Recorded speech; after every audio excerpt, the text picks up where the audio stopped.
Good evening. I'd like to call the meeting to order. Ms. Campbell, would you call the roll for us? Mr. Hannigan. Here. Mr. Derman. Here. Mr. Loop. Here. Mr. Harrell. Here. Mrs. Tipton. Here.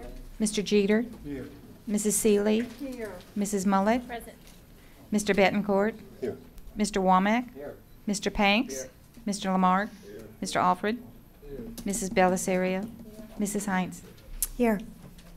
Would you please stand and join me for the invocation and pledge? Heavenly Father, our children, our teachers, and our school community work hard every day to excel. Through your grace, excellence is possible. We ask that you be with us tonight as we come to do the work of the school system and help us to keep an open mind and make good decisions for our system. Amen. Amen. I pledge allegiance to the flag of the United States of America and to the republic for which it stands, one nation, under God, indivisible, with liberty and justice for all. I think we have a few students in our audience tonight. If you're a student in education, would you give us a little wave? All right. We're glad to have you here with us this evening. We had no one sign up for requesting time on the agenda, so we'll move to approval of the minutes from the committee as a whole meeting on August 16th. Do I hear a motion to accept those minutes? Moved by Mr. Betancourt, second by Ms. Tipton. Any discussion? Any comments from the public? All in favor say aye. Aye. Opposed? Abstain? So ordered.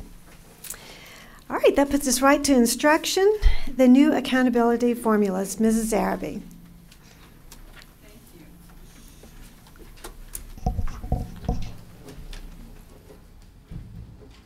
As we promised earlier, we would be bringing to you any of the updates that have come about with the new accountability system. So tonight is the night we'd like to begin to share the most recent changes that will be occurring for this school year with our accountability. First of all, as you can see here, our letter grade assignments, you're going to see a change in the baseline school performance score range. In the past, our A began at 120, and you're going to see that that range is now going to begin at 100 to 150. Previously, our letter grades, or the baseline school performance score, it was all the way up to 200. And now they have lowered that, and you will see a B is 85 to 99.9, C 70 to 84.9, D the 50 to the 69.9, and then our F being 49.9 and lower. Another change will be that in schools without an 8th grade, it will totally be based on their assessment index. It will not include attendance as it has in the past. But for those schools that do have an 8th grade, part of their accountability score will be 5%, which will be the dropout in credit accumulation index. Next, in the past, our points for proficiency also included our approaching basic. This year, it will only include those scores of basic achievement levels from basic, mastery, and advanced. So that is going to be a change. The weighting for LEAP and iLEAP, as you can see here, for ELA and math, those will get double credit. And then for the science and social studies, it will be just counted once in the calculation. The dropout credit accumulation index, as you can see here, this is based on the total credits accumulated at the end of 9th grade.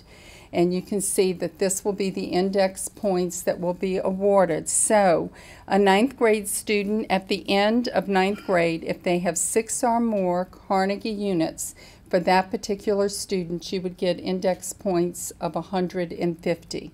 5.5, 125, and so far down the score. Our high school formula, and this is where we probably see some of the biggest differences. I do want to let you know that all of our principals received some of this at the administrators conference, and any of the most recent changes, they'll continue to get these at our monthly principal meetings. There will be 4 areas that our high schools, their scores will be based on.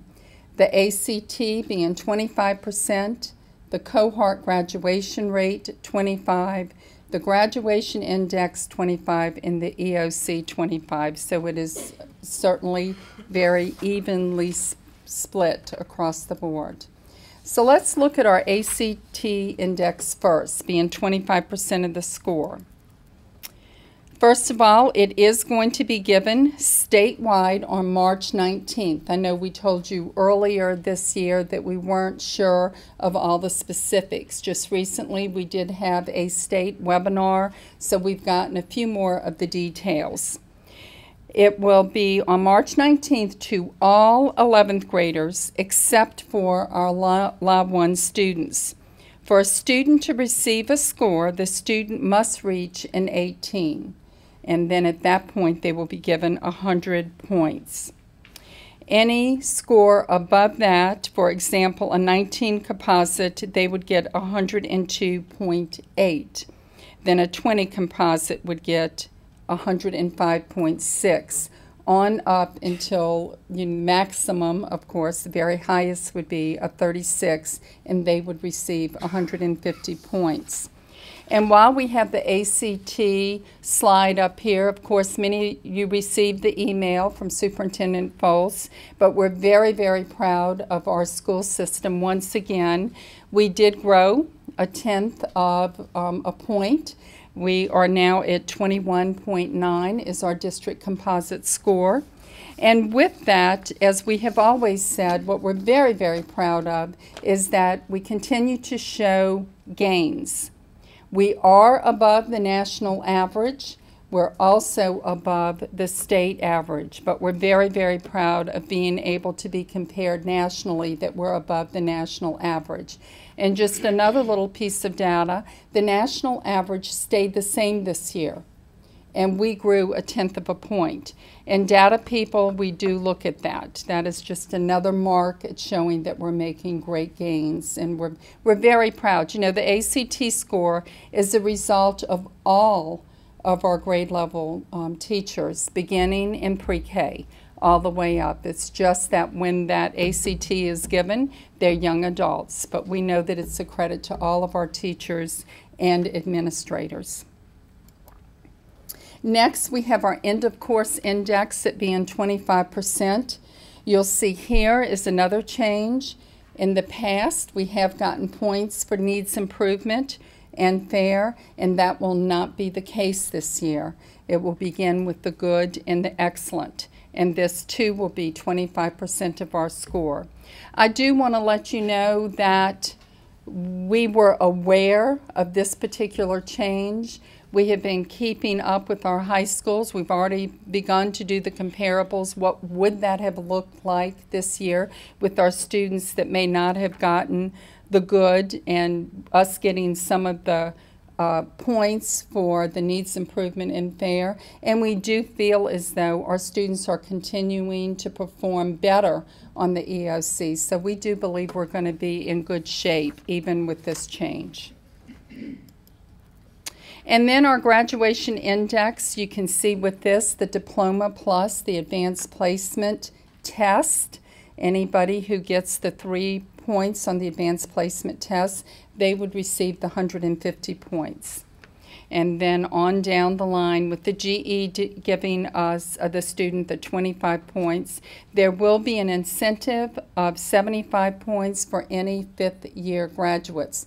We're always ready and concerned to get all of our students across the stage, even if it takes a little bit longer. So we do believe that that 75 incentive points is going to be very, very helpful.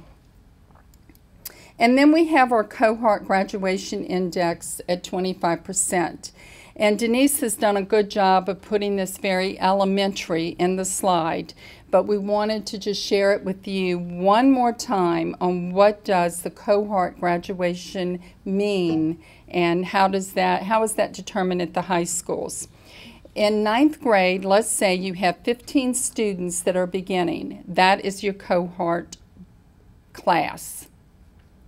4 years later, you have 11 students graduate.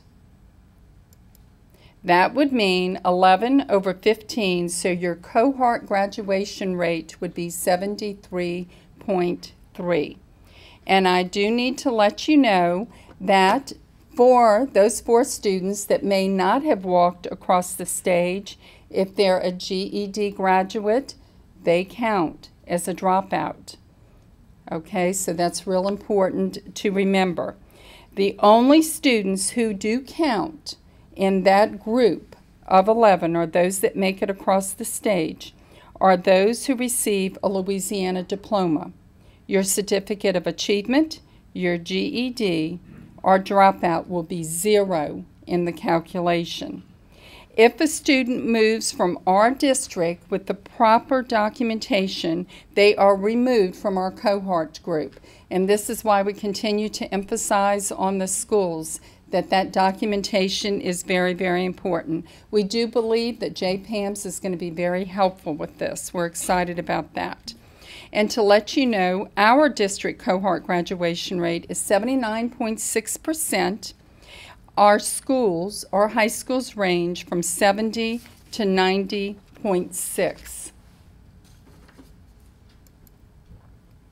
And this just gives you a brief overview of our high school accountability, just reiterating the ACT at 25%, the cohort graduation rate at 25%, the graduation index 25%, and end of course test 25%. It's certainly an even split of the pie in its quarters. And then out to each side, we've even given you the other minutia with all of the data, some of the formulas that are used as they are figuring up what the numbers would look like in each of these categories. And so in closing, I would just like to say that I do believe that our high schools are very well informed with these changes. They are involving their teachers, because it's not only important that our leaders know, but that their teachers know, as well as our elementary and middle schools. They have been given all of this information. We'll continue to get updates as far as from the accountability meetings. We do have our staff. We have Denise Parker, Regina Sanford, and Terry Meyer, as well as Karen Ketty. They attend those meetings. On occasion, they're once a month, and then sometimes they're quarterly. But they do stay very involved. They bring the news back to Mr. Foles and myself to keep us very informed of any changes that we need to stay updated on. Thanks. We have questions from board members. I see we have lots of questions. Let's see. We'll start down at this end tonight. Ms. Belisario? Just a very quick question. You said if a student moves with proper documentation, what would that involve? That would be able to know where the student is going, if they're leaving the state or if it's within the state. And if you have that information available, then it does not count as a dropout, because we're able to show that that student is going on to complete or to continue their schooling. How would a school have that documentation if the student didn't notify you? Well, they do a really good job of researching. They make the phone calls. They hound neighbors. They do it a lot of different ways. I will tell you, though, that if it's within the state of Louisiana, that because of about, I believe, 75% of the school districts being on JPAMS, it's going to be very, very easy to track that now, because that'll be readily available. And normally if they leave a school and they ask for a request of record from the school that's receiving them, we use that to track them down too if we need to. Absolutely. Okay, Mr. Alfred? Thank you. The ACT, you said all 11 grades take the ACT. If any of the other students that take it in any of the other grades, does that add it to that, or just strictly for 11th Actually, graders? it's going to be given in our schools on To that all date 11th to graders. all 11th graders, and actually to seniors who have not taken it at any point in time. That will be for this year only. Now, will that count as our ACT grade for St. Tammany? Yes. Just for the 11th graders? But this year, they are going to include the seniors that have never taken it. We do know that that is going to probably change once they get a baseline set. Okay, question I have for this, our current AC that we just received the remarks on, what constituted those students? Freshmen, sophomores? That is seniors. They The were strictly seniors. Strictly seniors. So that was a grade for strictly seniors. Now we're going to get a grade for strictly juniors? That's correct. Okay. I think it's important, though, for me to note that the ACT scores that we just received are from the ACT nationally. That's like all of the students around the country that took the ACT at this time. When we administer the ACT test on March 19th, that's going to look a little bit different, because that's going to be the students in Louisiana, the 11th graders in Louisiana, that will be taking the test. It is really not going to be as comparable to this that I'm sharing with you tonight. Then how the colleges will use that information? Wait, I didn't hear you. How will the colleges use that information since it's not the same as apples to apples? We are really not sure about that as of yet. As we continue to get the information, we'll bring it to you. You know, that's something that came up in we have our district team leader meetings now, and that's something that both Cheryl and Regina and Denise brought to the attention of our team leaders, and we're awaiting a response on that. Mr. Alford, do you have any other questions? All right. Mr. Lamarck? I'm still not sure about the ACT. In the past, when I used to pay for my kids to take the ACT, and I did that, right? I paid for them to take the ACT. Now the state of Louisiana is going to require every 11th grader inside the state to take the ACT.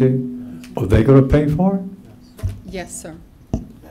Is it comparable to what the cost was when I had to pay for it? I'm not sure of that, because that's all being handled at the state level. Yeah, of course it is. The other thing I'm curious about, have we ever had at any time every student in the 11th grade take the ACT No, prior to this time? no. What's our percentage of kids who take the ACT? You got any idea? I want to say it's about 80, what now? 87. I would have said And that's 85. 13% that are not going to go to college, so they don't take the ACT anyway, right? Possibly.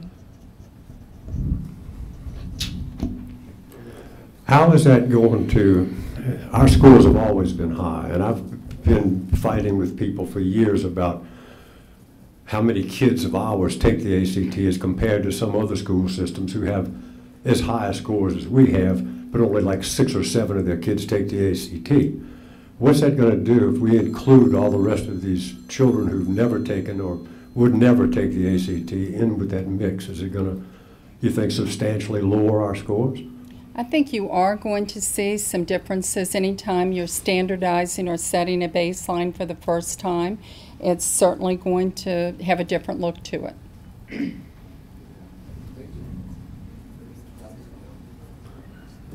And then I guess the next question is, if a kid doesn't want to take the ACT, we're going to force them to take the ACT? What will happen to them if this kid doesn't take it and says, I'm not going to? It's going to be addressed as one of our state tests, and I'm not sure all of that criteria has been set, but we're going to address it as the mandatory test to take on that date. So if a kid doesn't take it, then their score will be 0, and then that'll count against our That score. would be correct. That sounds really fair. Thank you, Cheryl. Okay.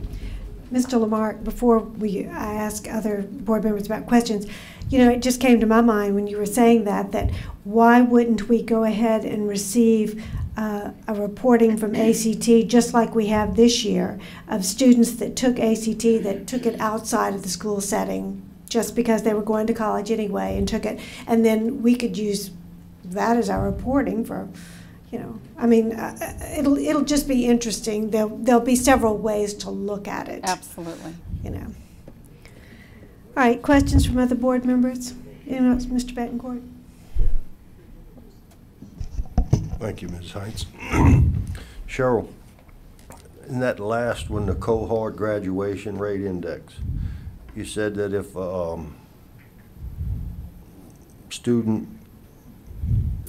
GED student actually counts as a 0. Correct.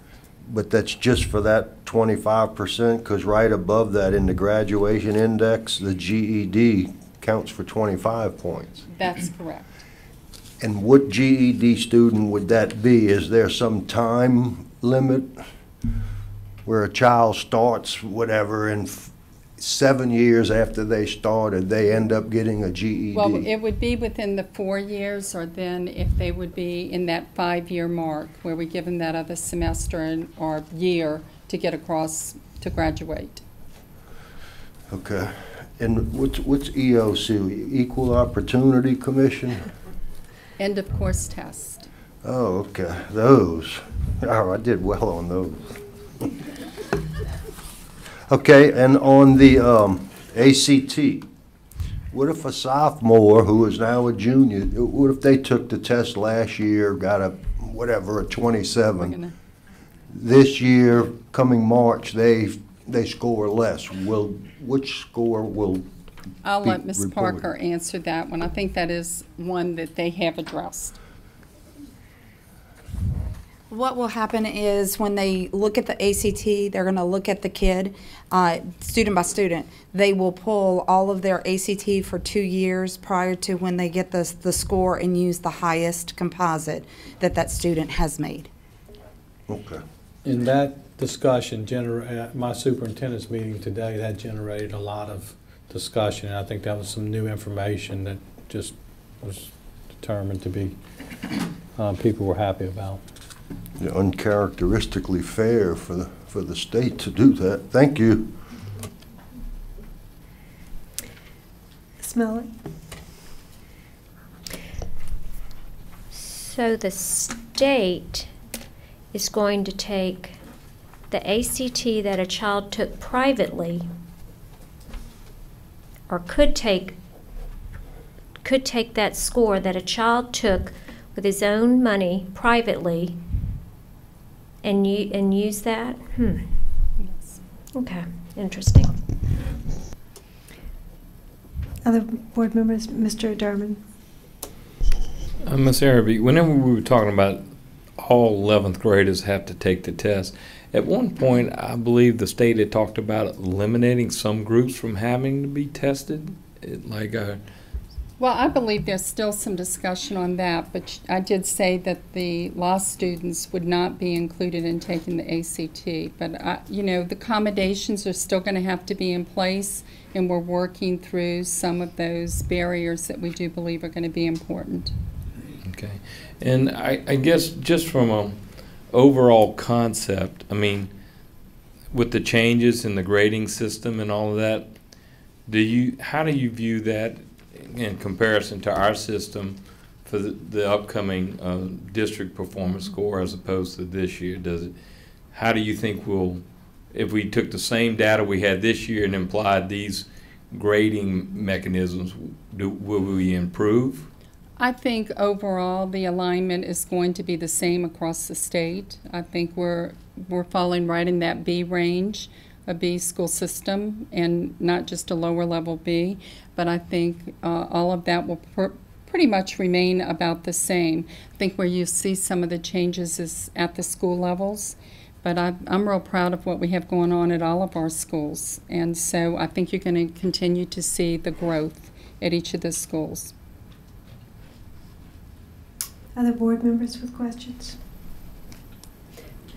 Mr. Lamar? Thank you, Ms. Heim. I can't get off of this ACT thing.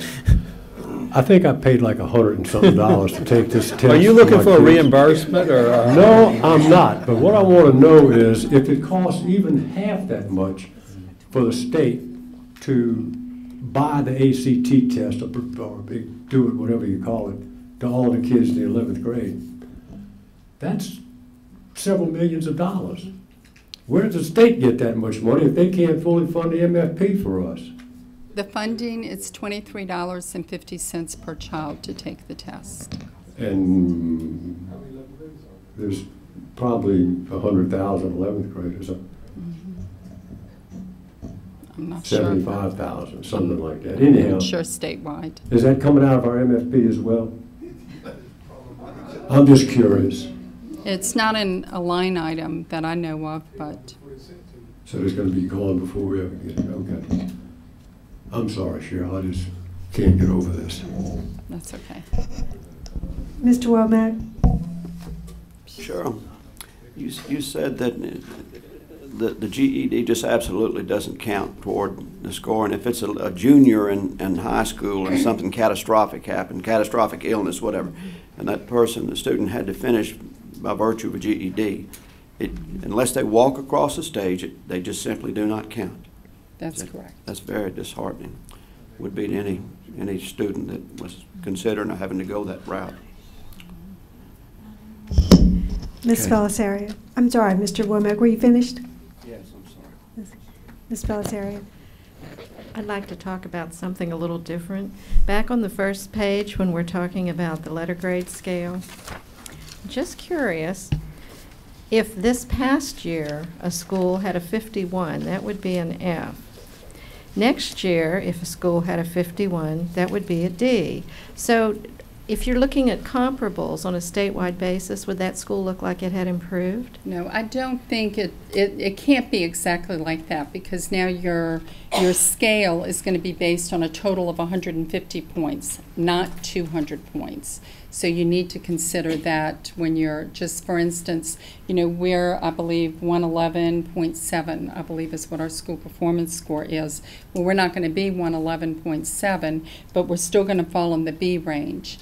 So if you look at the B range, then I would predict, we could be like a 92 point something. That's not the exact math, but I think that's the way you need to look at it. It's going to be on a scale of 150 points.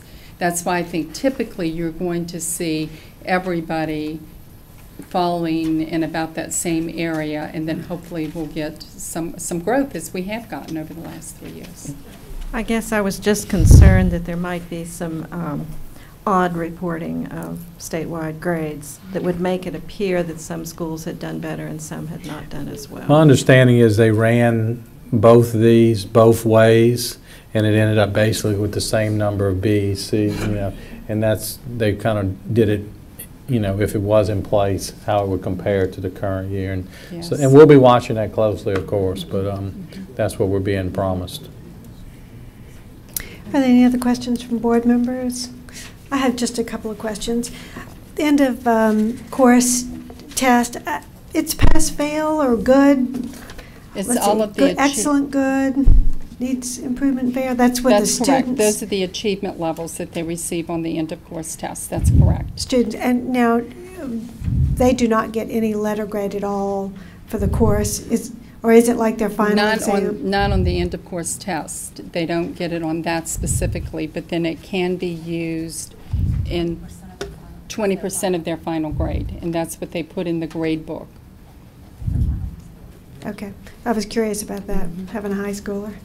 The cohort index for St. Tammany Parish, 79.6. How do we fare with the rest of the state? I believe we're about 16th or 17th in the state. But I do have to say we have a very large number of students. Right, right. Plus and minuses are taken out of the school performance scores for the next year? That's correct. Mm-hmm. And when will we expect our school performance scores to come out this year? We're hoping October 1st. Okay. Now remember, that will be based on last year's Right. data. Okay. All right, well, we appreciate this detailed accounting of the school accountability formulas. This is very important for our district, and we'll all be watching, and we, like I say, appreciate a detailed accounting tonight of that. Thank you very much. Thank you. All right, that brings us to item B, SRCL update. Mrs. Lane.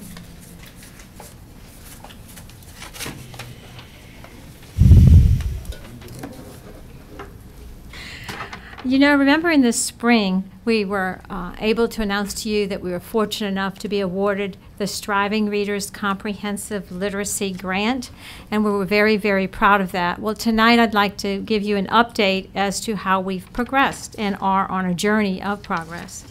Our project is based on LaClip, which is the Louisiana Comprehensive Literacy Plan. And in this plan, all readers and all levels of students are addressed, beginning at birth and ending in 12th grade. And the whole goal here is so that our children, we focus on literacy skills from the very, very young so that they can grow in literacy, and we still assume responsibility for them all through their years, and that they leave us college and career ready. So that is the purpose of what we're doing. Our schools are the Salmon Learning Community. That's the community of schools we have participating in this cluster. We also have partnered at the emergent level with Rainbow Child Care Center and Head Start, as well as Early Head Start. And our purpose for choosing this cluster of schools was that they demonstrated the need, yet they demonstrated a very large capacity for success. All elements of literacy are incorporated in this grant. It's the reading, writing, listening, and speaking skills that will be necessary for children to become literate for life. Our plan is based on goals, and all of these goals are strictly aligned with our state goals. The first of which, increase the number of children who enter kindergarten with pre-literacy skills and are ready to learn. And we know this is a great need because children who enter school from poverty enter school with approximately 5,000 words in their vocabulary, which increase at about 3,000 words a year as they're in school, as compared to children from average income homes who enter school with about 20,000 words in their vocabulary, and that increases at a rate of about 5,000 words a year. So our goal is to begin early and to help level that playing field for all of our children. And some of the steps we're taking in this area, we have the Reach Out and Read program. That's a 3-part program where for families we have purchased books for the doctor's office, and during well visits they would give books to families to increase the number of books in the home. The second leg to that is that we will train medical providers who will then write a prescription for literacy. So what to do with those books in order to increase vocabulary and increase literacy skills, and how to talk and develop language with children. And the third part of that is training for volunteers who will work in the waiting rooms of a pediatrician's office and who will actually model reading and developing language with young children and their families, beginning with children at 6 weeks old. We have partnered, as we said, with Rainbow Child Care Center, Head Start, and Early Head Start. And one of the other things we've done is we brought the teams of teachers together, our pre-K teachers with all of the teachers from the other agencies, and we trained everybody in LaClip, which is that comprehensive literacy plan, so that we'd begin to speak a common language and understand what skills we expect of our children. We purchased a core reading program for our pre-K, and we have shared that with the centers that have 4-year-olds, and we've also helped train their teachers. And our overall goal is to give every 4-year-old the opportunity to acquire the literacy skills needed to be successful in kindergarten. Our second, that way they'll reach their target. Our second goal is to increase the number of 3rd graders performing at or above grade level. And we know that if children leave 3rd grade reading, they're bound for academic success and achievement. And we will then transform them into lifelong learners and lovers of literacy. Our third goal is to increase the number of students graduating on time and college and workforce ready. Today, our team embarked on a new endeavor, which is the Literacy Design Collaborative, where teachers from these clusters of schools in grades 6 to 12, along with their administrators, science and social studies teachers, ELA teachers, our curriculum specialists, our literacy specialists, and our supervisors joined as a team, and they're working together as a team to develop learning modules where these children will incorporate, have literacy strategies that are incorporated in every content area. Reading, writing, listening, and speaking will be incorporated. They'll strengthen these skills so that they can demonstrate their knowledge in their content area efficiently. And our fourth goal is that each child will use resource-based instruction to decrease the achievement gap. And here, each child who scored basic or below on our preliminary assessments, we've done further assessment on. We've actually used data from past assessments as well as current ones in order to determine interventions that are very targeted and prescribed to their needs. And all of this is done in a true St. Tammany spirit, and that is that of collaboration. This very PowerPoint is only cute and beautiful because of Denise Parker, who said, I have some ideas for that PowerPoint. So it's when we work together and build on one another's strengths that we are successful. The Junior Auxiliary has teamed up with us, and they have committed to provide tutors in our classrooms at all levels. And they will come on a weekly basis to work to practice skills as well as to enrich skills for our learners. Our families are a very key component to our collaborating, and we are in the process of developing family resource centers where we will have materials as well as trainings for families in order to help increase literacy in the home. Center for Development and Learning is our professional learning provider. They have been in our schools on a daily basis, working with our teachers, helping assess our children, and helping us find those interventions that fit the needs of these particular children. Slidell Memorial Hospital is our partner that we've worked with Reach Out and Read. And the Public Library has just written their Primetime Reading Grant, and we are partnering with them. We hope to launch that in January.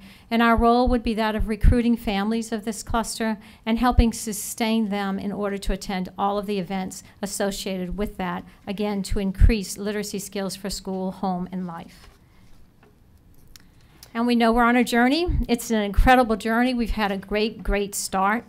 We know that there are going to be some ups and downs, but I tell you, we are committed and we are driven. The Salmon Learning Community is an amazing community. They have amazing teachers, they have amazing staff, and our leaders at those schools are determined to go beyond and do whatever it takes to make sure their children succeed. Their families are great, the kids are great, and they deserve the very best. So we'd like tonight to publicly thank all of you. Special thanks to Mr. Fols and Ms. Araby for your great support with this, and to our board and to our board members and our supervisors, because it truly has been a team effort. It's when we join hands together, we know we're bound for success for our kids. And in the decisions you make every day, we know you're committed to support them. So we thank you very much. Any questions? Thank you, Ms. Lane. Do we have questions regarding this literacy grant? Mr. Betancourt. Mrs. Lane, I found one of the first things you said amazing. How do we know these children know from 5,000 to 20,000 words? There's lots of research out there that has analyzed the effects of language in the home and determined about how many words kids come to school with. Wow. And so there's hordes of research on it. One of the direct correlations is the number of books in the home, and of course children of poverty don't have the benefit of having a plethora of books that other children have, hence the Reach Out and Read. So I've got a 7-month-old grandson, so I got about 4 years to jam 20,000 words into him. Just by talking and playing every day, you'll get those words in, I promise. I gotta get busy. Thank you. Mr. Lamarck. Thank you, Ms. Hines. Nice report. I like that. Thank and you. I appreciate the fact that learning reading is such an important thing to do, because without the ability to read, you're not going to be doing anything else. Brock is not included in the Salmon Learning Community? Brock will be the second year.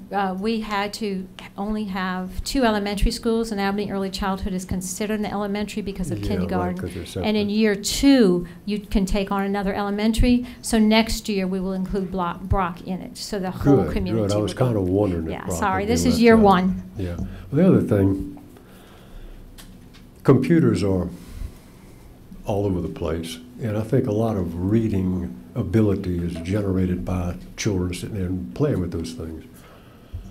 And that's a big problem for people that don't have them. And that's part of our Family Resource Center, believe it or not. And iPads, part of that. We have, our teachers have all acquired those, and we are assessing our children using those. And the interventions pop up like within 10 minutes. You can see the data on your children. So we have definitely embraced technology to be a part of this. But our Family Resource Center, one of the things we'd like to do is, and we're in the process of taking inventories and surveys to see how many of these homes do need that. And we do plan, because we have the funds available to us through this grant, to provide technology that can be checked out and taken into the home. Yeah, that's good, because some years ago I tried giving the computers away to people that didn't have them, and that didn't go too far because Billy Gates wanted a lot of money for his operating system. But I still believe, even in St. Tammany Parish, there's probably a third of this community that doesn't have one in their home. So it's important. That, and then they'd have a place to go that would have enough of them. So we, you know, and we know it's a journey. The public library has been very much a good partner in this too, because they do have things that they can help support us with technology, and they're very willing. They're very, having that partnership is going to make it more possible. Well, good luck. That's a Thanks. great program. Thank you.